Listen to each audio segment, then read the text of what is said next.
ముళ్ళకంచెలు, రోడ్ల మీద గుంతలు, అడుగడుగున అడ్డంకులు. ఇది జగన్మోహన్ రెడ్డి నెల్లూరు జిల్లా పర్యటన వివరాలు ఏంటి అంటే, సింపుల్గా చెప్పాలంటే ఇది శాంతి భద్రతలను పరిరక్షించడానికో, లా అండ్ ఆర్డర్ని కాపాడడానికో, ఆంక్షలు విధించడం వరకు ఓకే. అంతకు మించి జనాన్ని పూర్తిగా ఆపేసే ప్రయత్నం, జనాన్ని ఎక్కడికక్కడ నిలువరించే ప్రయత్నం ముందు రోజు నుంచి చాలా పకడ్బందీ ఏర్పాట్లు చేశారు. ఒక రకంగా ఇవన్నీ అధికారికంగానే జరిగినాయి అని అనుకోవాలి. అనధికారికంగా చేసినా ఇవి అనధికారికమే అయినా, మహా అయితే పోలీసులు భద్రత పెంచాలి, లేదంటే ఆంక్షలు పెంచాలి. ఆంక్షలు ఎవరైనా దాటితే మాత్రం వాళ్ళ మీద కేసులు పెట్టాలి. ఇవన్నీ ఎలాగే జరుగుతాయి.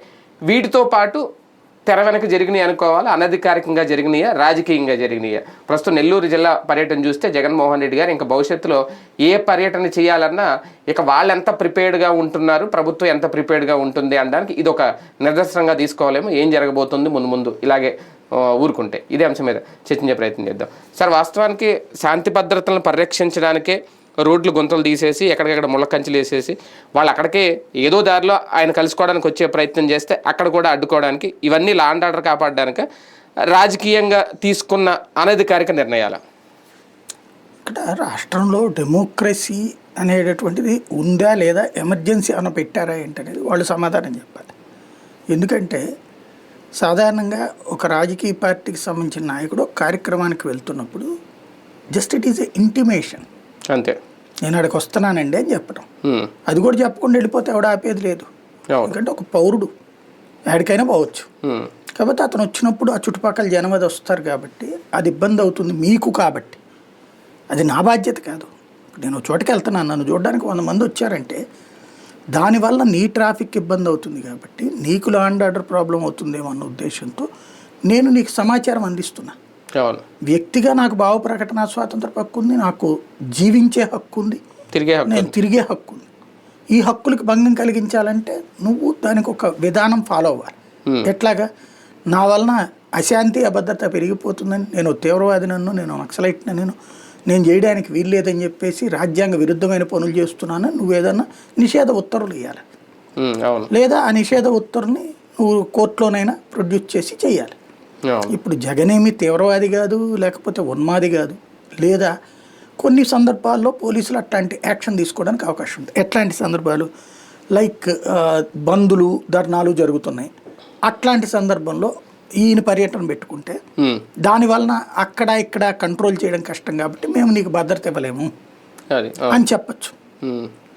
లేదు, దేశమంతా కరోనా వచ్చేసింది, లేకపోతే కనుక ఇంకొక సంక్షోభం వచ్చున్నది, లైక్ వరదలు వస్తున్నాయి, అట్లా ఉన్నప్పుడు మీరు ఎక్కువ మందితో వస్తే కనుక మేము చేయలేము కాబట్టి, తుఫాన్ ఉంది, ఇట్లాంటి పరిస్థితుల్లో మేము చెయ్యలేము అని చెప్పొచ్చు. అప్పుడు ఆ హక్కు ఉంది వాళ్ళకి, దానికి ప్రత్యేకమైనటువంటి అధికారాలు ఉన్నాయి వాళ్ళకి, ఆ అధికారాలు వాడుకోవచ్చు. ఇప్పుడు అక్కడ ఏముంది అసలు? పోనీ లేదా ఇంకొక కాన్సెప్ట్ కూడా ఉంది. లైక్ ప్రభుత్వం ఒక కార్యక్రమం నిర్వహిస్తుంది అక్కడ, ముఖ్యమంత్రి వాళ్ళదేదో భారీ కార్యక్రమం, లేదా అధికార పక్షానికి సంబంధించిందో, లేదా ఇంకోటి పోని ఏ కమ్యూనిస్టుల ధర్నానో ఏదో దాన్ని ఏమంటారు, కమ్యూనిస్టులకు సంబంధించిన భారీ బహిరంగ సభ ఉంది.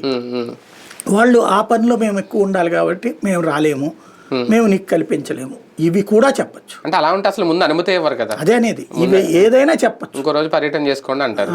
ఇవేమీ లేవు కదా నీకు, నెంబర్ 1. నెంబర్ 2, అసలు ఒక వ్యక్తి వస్తున్నప్పుడు అతన్ని కలవటానికి వీల్లేదని నిషేధించే అధికారి నీకు ఎవడిచ్చాడు? ఇక్కడ వీళ్ళకి లీగల్గా these people are very poor. YSR Congress Party ఆ పూర్నెస్ని వీళ్ళు అడ్డు పెట్టుకుని వాడుకుంటున్నారు. అంటే సరిగ్గా ఫైట్ చేయలేకపోతున్నారా? ఖచ్చితంగా. ఇప్పుడు ప్రతి ఊరు నుంచి ఓ కార్యకర్తతో నువ్వు కోర్టులో వేయించాలి. నన్ను వెళ్ళొద్దంటున్నారు, ఎట్లాగ అసలు? నా నాయకుడు వస్తుంటే నన్ను వెళ్ళొద్దనడానికి వాళ్ళెవరు? తగిన భద్రత కల్పించాలి కదా. లేదు, నేను వెళ్ళి పరామర్శిస్తే ఆయనకైనా నష్టం, నా స్వాతంత్రానికి నువ్వెట్ట భంగం కలిగిస్తావు అని అడగాలి. ఇప్పుడు దిగజారుడులోకెల్లా దిగజారుడు ఈసారి. గోతులు తవ్వడం ఏంటండి? అదే కదా రోడ్లు. అదేదో ఏనుగులు వస్తున్న చోట గోతులు తవ్వి ఏనుగుల్ని రానియకుండా అడ్డుకున్నారంటే ఒక అర్థం ఉంటుంది. లేకపోతే ఊర్ల మీదకి పులులు పడుతున్నాయి, లేదంటే ఏ ఉగ్రవాదులు, ఏ దొంగలో, గజ దొంగలు వస్తున్నారు, వాళ్ళు ముందు పట్టుబడిపోవడానికి గుంటలు తవ్వేమంటే ఒక అర్థం ఉంది. సాధారణ ప్రజలు వీళ్ళు ఎన్ని రిస్ట్రిక్షన్స్ పెట్టినా వెళ్తారని భయపడిపోయి వాహనం వెళ్ళనీయకుండా ఆపితే అప్పుడు చచ్చినట్టు నడుచుకుంటూ వెళ్ళలేరు కాబట్టి వాళ్ళని వెనక్కి వెళ్ళిపోతారు అన్నటువంటి ఉద్దేశంతో గోతులు తవ్వడం ఏంటి, అది కూడా ప్రొక్లైనర్లు పెట్టి గోతులు తవ్వి రానియకుండా చూడటం ఏంటి, ఇంకోటి ముళ్ళ కంచెలు. ఇప్పుడు జగన్ వెళ్ళినప్పుడు ఆ జగన్ వెళ్ళే రూట్లో అటు ఇటు ఒక బ్యారికేడ్ లాగా ఆ ముళ్ళ కంచెలు వేసేసి మీరు ఆ ముళ్ళ కంచె వెనక్కి ఉండండి అని చెప్పండి, అది రిలయబుల్ బాధ్యతాయుతమైనటువంటి కాన్సెప్ట్. ఇప్పుడు అది కాదు చేస్తుంది, అసలు ఆ ఏరియాలోకి రాకుండా రిస్ట్రిక్ట్ చేయడం అనేటటువంటిది. ఇప్పుడు ఏ గుళ్ళల్లో రథయాత్రలు జరిగేటటువంటి సందర్భంలో భక్తులు ఒకళ్ళ మీద ఒకళ్ళు పడిపోకుండా కొన్ని అట్లాంటి సిస్టమ్స్ ఏవో పెడతారు, అక్కడ కూడా ముళ్ళ కంపలు పెట్టారు, ఇక్కడ ముళ్ళ కంపలు బ్యారికేడ్లు. అసలు ప్రపంచంలో ఇలాంటి ఇంత అరాచకాలు చెయ్యొచ్చు వ్యవస్థను అడ్డం పెట్టుకుని అన్నది కొత్తగా చూస్తున్నాం. ఒక రకంగా ఇది కూడా నేరమేమో. మామూలుగా అయితే రోడ్లు రహదారుల చట్టం ప్రకారం ఇప్పుడు మనమైనా మన ఇంటి దగ్గర ఏదైనా తవ్వి స్పీడ్ బ్రేకర్లు ఇలాంటిది వేయాలంటే పంచాయతీ లేదంటే కార్పొరేషన్ పర్మిషన్ తీసుకొని అక్కడ తవ్వాలి. ఇష్టం వచ్చిన తవ్వితే వాళ్ళు వచ్చి కేసు పెడతారు, కేసు కూడా రాస్తారు. అలాంటిది ఇక్కడ ఏకంగా మనిషి దిగిపోయే అంత గొయ్య, నాకు తెలిసి మనం ఇక్కడ దాకా నేను దిగిపోతానేమో మొదలు అంత గొయ్యలు మరి తీయడం కూడా నేరం కదా. ఏ కారణం తీశారు మళ్ళీ ఆయన చెప్తున్నాడు 12 తర్వాత క్లోజ్ చేసేయండి అన్నారంట, దాన్ని మూసేయండి అంతని 12 గంటల వరకు తీసుంచారు. అది కూడా నేరమేమో ఒక రకంగా ప్రభుత్వం చేస్తుంది కదా. వీళ్ళు లీగల్ గా ఫైట్ చేసే ఇది లేదు, పబ్లిక్ తో యాజిటేట్ చేసే సిస్టమ్ లేదు. వీళ్ళ దగ్గర ఉన్న ఏకైక లోపం ఏంటంటే స్థానిక నాయకత్వాల బలహీనత. నాయకుడు బలవంతుడే, ప్లానింగ్ లో బలహీనులు. నాయకులు బలమైన నాయకులే ఉన్నారు, ప్రసన్న కుమార్ రెడ్డి అయినా లేకపోతే అనిల్ కుమార్ యాదవ్ అయినా. ప్లానింగ్ లో బలహీనులు, చట్ట ప్రకారం ఎట్లా ఎదుర్కోవాలా, పోలీస్ డిపార్ట్మెంట్ పరంగా ఎట్లాంటి యాక్షన్స్కి వెళ్ళాలా, ఇట్లాంటి వాటిలో బలహీనులు. రెండవది ఇప్పుడు వాళ్ళకి అనుకూలంగా ఏమీ ఉండట్లేదన్న ఒక డిసప్పాయింట్మెంట్తో అగ్రెసివ్ అటాకింగ్కి వెళ్ళలేకపోతున్నారు. అంటే నాయకులు కూడా కొంత భయం. ఇప్పుడు అనిల్ కుమార్ ఉంది, ఆయన మీద ఆల్రెడీ కేసులు ఉన్నాయి, రేపు విచారణకి వెళ్ళాలి. గోవర్ధన్ కాకాని ఇప్పుడు ఆయన జైల్లో ఉన్నారు. నల్లబరెడ్డి ప్రసన్న కుమార్ రెడ్డి మీద ఆల్రెడీ ఓకే, ఇంకెవరు బయటకు వచ్చి మాట్లాడే వాళ్ళు ఎవరు ఉన్నారు ఇంక దీని మీద? బయటికి రావాల్సింది ఏం? చంద్రబాబు నాయుడు మీద కేసులు ఉంటే ఇంట్లోకి వెళ్ళి పడుకున్నాడు ఏంది? ఆయన రాలేదా? లోకేష్ మీద కేసులు పెడితే ఇంట్లో పడుకున్నాడు ఏంది? రాలేదా? వాళ్ళని గురించి మీరు రకరకాల కామెంట్లు చేస్తారే, వాళ్ళే రోడ్డు మీదకి వచ్చినప్పుడు ఇంకా మీకెందుకు? అంటే ఒక పక్క అరెస్టులు జరుగుతున్నాయి, ఇంకో పక్క రేపో మాపో వీళ్ళు అరెస్ట్ అవుతారు అనేది కూడా ఉంది. అలాంటప్పుడు ఇంకేం ఫైట్ ఏదో ఉంది కదా బూత్ సామెత, అది ఎళ్ళు నువ్వు ఇంకా ఎట్టగాడు చేసేటప్పుడు పోవయ్యా, ఓ వీరుడుగా అన్నా పోతావు. చావు అనివార్యమైనప్పుడు అవతలని చంపిపో అనేది రూలు. యుద్ధం అనివార్యమైనప్పుడు చావడానికి సిద్ధపడాలా. లేదు యుద్ధం నుంచి పారిపో, రాజకీయాలు వదిలేసి ఇంట్లో పడుకో, అది బెటర్ కదా. కానీ స్పెషల్గా ఓకే ఇంతకుముందు కూడా ఆంక్షలు ఉన్నాయి లేదని, కానీ వాటితో పోల్చుకుంటే ఇంతకుముందు రెంటపాలెం కానీ చిత్తూరు ఇవన్నీ పోల్చుకుంటే గుంటూరు కానీ నెల్లూరు మీద ఎందుకు ఇంత స్పెషల్ ఫోకస్, ఇంత దారుణంగా గోతులు తీసేసి ముళ్ళకంజలు పెట్టే జనాన్ని అడ్డేసుకొని, ఎలాగ వాళ్ళే ఉన్నారు ఎమ్మెల్యేలు, అక్కడ ఏమీ వైసీపీ బలం కూడా లేదు, కానీ ఎందుకు ఎంత ఫోకస్ పెట్టింది? అంటే లేదు అట్లాగేమీ లేదు, అక్కడ ఎట్లా చేశారు ఇక్కడ అట్లాగే చేశారు. ఇక్కడ వీళ్ళ వాళ్ళు తక్కువ ఉండటం వల్ల ఇంపాక్ట్ ఎక్కువ పడింది. ఇదివరకు ఉన్నటువంటి అతని పేరేంటి ఎమ్మెల్యేగా ఇప్పుడు టీడీపీ తరఫున గెలిచాడు కదా కోటరెడ్డి, తర్వాత ఇప్పుడు ఉన్నటువంటి వాళ్ళు అనేక మంది వైసీపీ వాళ్ళే అటుకుపోయి ఉన్నారు. అందువలన వీళ్ళకి ఇప్పుడు డేరింగ్గా అటాక్ చేసేవాళ్ళు తక్కువ ఉన్నారు, అంటే యాజిటేట్ చేసేవాళ్ళు. నల్లపరెడ్డి ధర్నాలు చేశాడు, అనిల్ కుమార్ యాదవ్ అక్కడ జైలు దగ్గరికి అది హడావిడిలో ఉన్నారు. ఒకేసారి సైమల్టేనియస్గా 4 వైపులా కథ నడిపే వాళ్ళు లేరు ఇప్పుడు. అక్కడ నెల్లూరులో పట్టు కోల్పోయింది వైసీపీ. ఇప్పుడు వేమిరెడ్డి వాళ్ళు, అటు వాళ్ళ పేరేంటి మేకపాటి వాళ్ళు, వీళ్ళందరూ ఉన్నప్పుడు మేకపాటి వాళ్ళు ఏమో మాస్ క్యారెక్టర్స్ కాదు, క్లాస్ క్యారెక్టర్స్. వేమిరెడ్డి వాళ్ళు కూడా అంతే. వేమిరెడ్డి అటు వెళ్ళిపోయాడు, మేకపాటి వాళ్ళు ఏమో లేరా ఇప్పుడు. అతను చనిపోయాక ఆయన ఏమో పూర్తిగా నిరాశతో ఉన్నాడు. ఇప్పుడు వాళ్ళ కుటుంబం నుంచి ఎవరో పెట్టారు కానీ అంత పెద్ద ఇది లేదు. ఒక రకంగా చెప్పాలంటే పెద్దారెడ్లు ఇద్దరు పక్కకి వెళ్ళిపోయి ఉన్నారు. వాళ్ళు ఉన్నప్పుడు వాళ్ళు చూసుకుంటారులే అన్న ధైర్యంతో తెగించి వచ్చి ఉండేవాళ్ళు ఉన్నారు. ఇప్పుడు అది ఒక సమస్య అయింది. ఇప్పుడు అనిల్ కుమార్ యాదవ్ లేకపోతే నల్లపరెడ్డి ప్రసన్న కుమార్ రెడ్డి, ఇది మాస్ క్యారెక్టర్లు, వీళ్ళని నమ్మి వచ్చేటటువంటి వాళ్ళు ఉంటారు, వాళ్ళ వరకు తెగించి వచ్చారు. ఇప్పుడు మిగతా అంటే నెల్లూరు జిల్లా బాగా బలహీనపడింది అన్నటువంటి తెలిసినే ఇంకా రావడానికి వచ్చేవాడికి సహజంగా నాయకుడిని చూసుకునే వస్తారు. మనం లేదని చేస్తే పోలీసుల విషయంలో కోర్టు విషయంలో ఇవి చూసుకుంటారులే అనే ధైర్యం లేకపోతే ఎవడొస్తాడు? అవును. అలా వచ్చేవాడిని కూడా భయపెట్టడానికి వీళ్ళు ఎంత రిస్ట్రిక్షన్స్ పెట్టారు. ఇది ఓ రకంగా చెప్పాలంటే పోలీసుల మధ్యన ఒక పోటీ నడుస్తుంది. సత్తెనపల్లి దగ్గర ఆపినటువంటి పోలీసులు ఆశించినంతగా ఆపలేకపోయారు, మందలింపుకు గురయ్యారు. రెంటపాళ్యం కాన్సెప్ట్ది, లేకపోతే చిత్తూరు దగ్గర ఇట్లాగా వీళ్ళకంటే వాళ్ళు ఎక్కువ రిస్ట్రిక్షన్స్, వాళ్ళకంటే వీళ్ళు ఎక్కువ రిస్ట్రిక్షన్స్. ఇట్లాగా అక్కడ ఎలా అయితే ఎంత కంట్రోల్ చేసినా కావట్లేదో రెండో చోట ఇంకెంత కంట్రోల్ చేయాలి, వీళ్ళు మాట్లాడుకుని ఉండుంటారు.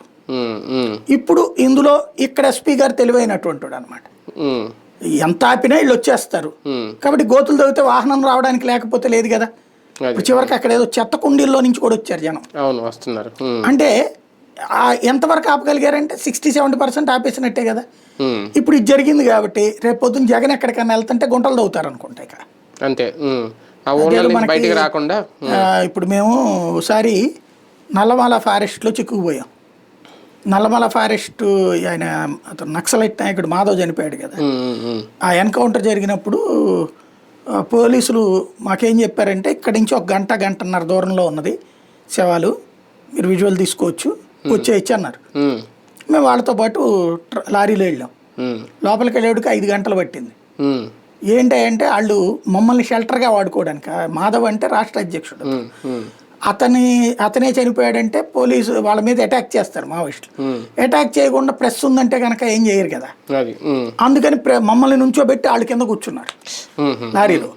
అక్కడికి వెళ్ళాక ఎక్కడుందంటే ఓ చోట లారీ కొంతవరకు వెళ్ళింది, అసలు లారీ శవాల దాకా వెళ్ళిపోద్దని చెప్పారు. తీరా చూస్తే అక్కడి నుంచి 2 కొండల అవతల ఉంది ఈ ఎన్కౌంటర్ జరిగిన స్పాట్, బాడీస్ తీసుకురావాల్సింది. అంటే అక్కడి నుంచి దిగి 2 కొండలు అంత దూరం నడవాలి. అంటే ఇంకొక రాత్రి దాకా నడుస్తూనే ఉన్నాం. పొద్దున్నే 7 గంటలకు బయలుదేరిన వాళ్ళం, మధ్యాహ్నం 3 అడవిలోకి వెళ్తే 3-4 అక్కడి నుంచి నడకతో 6 అయింది 7 అయింది వెళ్తానే ఉన్నాం. ఆ ముందున్న ఆఫీసరు పదండి పదండి పదండి అంటున్నాడు తప్పించి ఇది లేదు. మంచినీళ్ళు కూడా పట్టుకెళ్ళాం మేము ఎవరు. వాళ్ళు ఇచ్చిన ఒక్క బాటిల్ అవి అయిపోతే ఇంకో బాటిల్ లేదని ముందే చెప్పారు, లేవు ఎవరి దగ్గర. ఒకళ్ళ దగ్గర ఒకళ్ళం పెజాలు తడుపుకునే పరిస్థితి, ఎక్కడ దొరకవు. అట్లా వెళ్ళిన తర్వాత ఇక కొంత దూరం పోయాక అసలు విషయం అర్థమైంది. వాళ్ళు వైర్లెస్ సెట్లు కమ్యూనికేషన్ అందట్లేదు, వీళ్ళకి తెలియదు అసలు రూట్ ఎక్కడ అనేది. మమ్మల్ని తీసుకెళ్ళాం ఆయన అట్టగా వెళ్ళిపోతున్నాడు కొండలు. ఇక చివరికి చూసి వాళ్ళని పోనీలే మనం వెళ్ళే లారీల దగ్గర ఉందామనేసి మేము ఆగాం, ఒక 5గురు. ఆగిన తర్వాత అడవి మధ్యలో మాకెవరినన్నా వెనక్కి తీసుకెళ్ళాలంటే ఎట్లాగా, అడవిలో దారి ఎట్ట తెలుసుద్ది. పొద్దునయ్యాక చూసుకుందామని అక్కడే ఉందామని డిసైడ్ అయ్యాం. అప్పుడు మాకు నీళ్లున్న ఒక ప్లేస్ దగ్గర దాకా వెళ్ళి అక్కడ చుట్టూ గొయ్యి తవ్వుకున్నాం అందరం కూర్చుని. ఎందుకంటే పాములు కానీ జంతువులు కానీ వస్తే మనం ఎక్స్పర్ట్స్తో అంతకుముందు ఫారెస్ట్ డిపార్ట్మెంట్ వాళ్ళతో మాట్లాడి ఉన్నాం కాబట్టి అవగాహన ఉంది కాబట్టి కన్నకం తవ్వుకుంటాం. అప్పుడు మన మీదకి రావన్నమాట ఇవన్నీ వచ్చిన వాటిట్లో ఏమన్నా మంట అన్న పెడతాం, అట్లాంటి సిస్టమ్ అవసరమైతే. అంటే అట్లాగుంటది. నాకు ఇవాళ ఈ గొయ్యలు చూశాక అది గుర్తుకొచ్చింది. అడవిలో మీరు రోడ్డు మీద కదా ఊర్లను అడవి చేశారు, ఊర్లను అడవిగా మార్చారు. ఇలా అంతకు మించేలేదు. నక్సలైట్లు నేను వెళ్ళిన ఏరియాలో నక్సలైట్ల ప్రభావిత ప్రాంతాల్లో పోలీసులు వచ్చే రోడ్లలో ఇట్లాంటి గొయ్యలు తవ్వుతారు నక్సలైట్లు. పోలీసులు అక్కడితో ఆగిపోవడానికి. అంటే వాళ్ళు ఒక 15-20 కిలోమీటర్ లోపల ఉంటారు నక్సలైట్లు.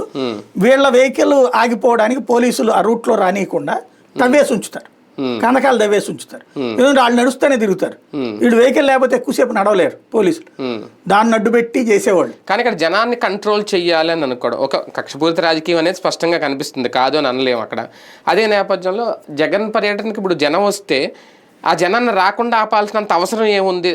దాని వెనక ఏమైనా రాజకీయం ఉందా టీడీపీకి? Simple logic. ఇప్పుడు బేసిక్గా ఏంటంటే పవన్ కళ్యాణ్ వెళ్తే జనం ఎగబడతారు, జగన్ వెళ్తే జనం ఎగబడతారు, చంద్రబాబు నాయుడు వెళ్తే ఎవరు ఎగబడతారు?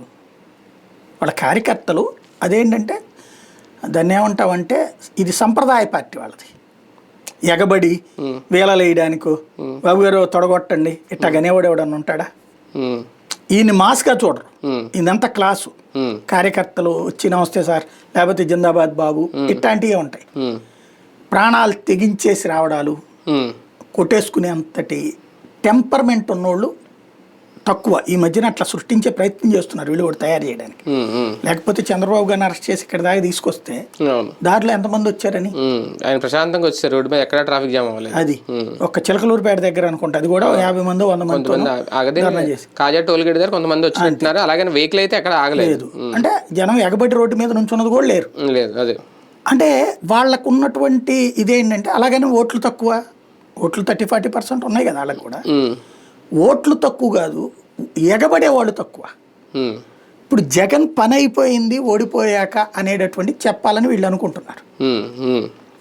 అందుకనే జగన్ కూడా జనంలోకి వెళ్తున్నాడు. నా పని అయిపోలేదురా, నేను రోడ్డు మీదకి వెళ్తే జనం ఎగబడి వస్తారు అన్నటువంటిది. అతనికి జనం కనబడనీయకుండా చేయగలిగితే సైకలాజికల్గా ఇప్పుడు ఏంటంటే, మనం నేను ఈ పని చేశాను నాకు ఓటే అంటే రావట్లేదు ఓట్లు, దానికి సాక్ష్యం జగనే. 2.5 లక్షల కోట్ల డబ్బులు ఇచ్చి అమనాభూతులు తిట్టించుకుని ప్రతిపక్షం చేత ఏమి ఇవ్వనోళ్ళ చేతులు ఓడిపోయాడు. ఏమి ఇవ్వనోళ్ళ చేతులు అదేమంటారు, గ్రామీణ ప్రాంత సంస్కరణలు అద్భుతంగా చేసి ఆ గ్రామీణలోనే ఓడిపోయాడు. ఎందుకని? ఎమోషనల్ ఇష్యూ అవతల. అట్లాగే ఇప్పుడు ఎమోషనల్గా అవుతాడు జగన్ జనంలోకి వెళ్తే. అది రాకుండా ఉండాలంటే జగన్కి జనం పోయారు, అయిపోయారు. మేబీ ఇవాళ మీరేమిటంటే నేను అనుకోవడం, రేపు ఇప్పుడు వీళ్ళ డ్రోన్స్తో తీస్తారు విజువల్స్. జగన్ వెళ్ళినప్పుడు ఇప్పుడు ఆ ఎగబడే ఆ ముళ్ళకంపలోంచి వచ్చిన వాళ్ళు 1000 మందే ఉంటారు, మిగతా అదంతా ఖాళీగా ఉంటుంది. ఇవి డ్రోన్స్తో విజువలైజ్ చేస్తున్నారు వీళ్ళు. మొన్న కూడా జగన్ వెళ్ళినప్పుడు ఎవరు లేరన్న ఫోటో ఆంధ్రజ్యోతి వేసింది చూసారు. జనం ఎగబడి ఉన్నటువంటిది ఏమో ఇంకో పక్కన వేస్తూ ఎట్టెట్ట వస్తారని, రెండో పక్కన ఎవరు లేనిది అందుకని జగన్ ఎట్ట గొడవ చేశాడని పెట్టారు. అట్లాంటి కథ ఇప్పుడు రేపు పొద్దున వెళ్ళాలి. కానీ అక్కడ వాస్తవం ఏంటంటే రూట్ మార్చారు లాస్ట్ లో, అందుకని జనం ఇక్కడికి వచ్చి ఉండిపోయారు ఏం చేయాలి తెలియక. కానీ ఆ ఫోటో వాడారు. అట్లాగే ఇక్కడ కూడా రేపు చేస్తారు వీళ్ళు. అదిగో జనం చూసారా, అయిపోయింది, జగన్ పని అయిపోయింది. ఈ రేపు మేబీ ఎడిటోరియల్ కాలమ్స్, వీళ్ళ స్టోరీలు, వీళ్ళ డిబేట్లలో ఈ యాంగిల్లోకి తీసుకెళ్ళచ్చు. జనం రావట్లేదు జగన్కి, ఇక అయిపోయింది, లెక్కర్లో మిథున్ రెడ్డి అరెస్ట్ తర్వాత ఇక జగనే అని అందరూ గ్రహించేశారు అందుకే అనే కోణంలో రాయడానికి పనికొచ్చే విధంగా దానికి కావలసిన పొలిటికల్ దాన్ని ఏమంటారు ఏది పిక్చర్ క్రియేట్ చేయడానికి పోలీసులు వాడారు. ఇప్పుడు పోలీసులు వెళ్ళి ఆపితే అదిగో జగన్ వెనకాల లేరు చూసారా అని చెప్పడం. ఇక నుంచి జగన్ పర్యటన చెయ్యాలన్నా, జగన్ చూడడానికి జనం రావాలన్నా ఇద్దరు తెగిస్తే కానీ రోడ్డు మీదకి వెళ్ళలేని పరిస్థితి. అంతే కదా. ఇక ఇక దాన్ని ఏమంటామంటే మనం, నాకు బాగా గుర్తు అయోధ్య రామ మందిరం ఇష్యూ అప్పుడు 92 బాబర్ ఇన్సిడెంట్ జరిగింది కదా, బాబరీ కట్టడం కూల్చివేత.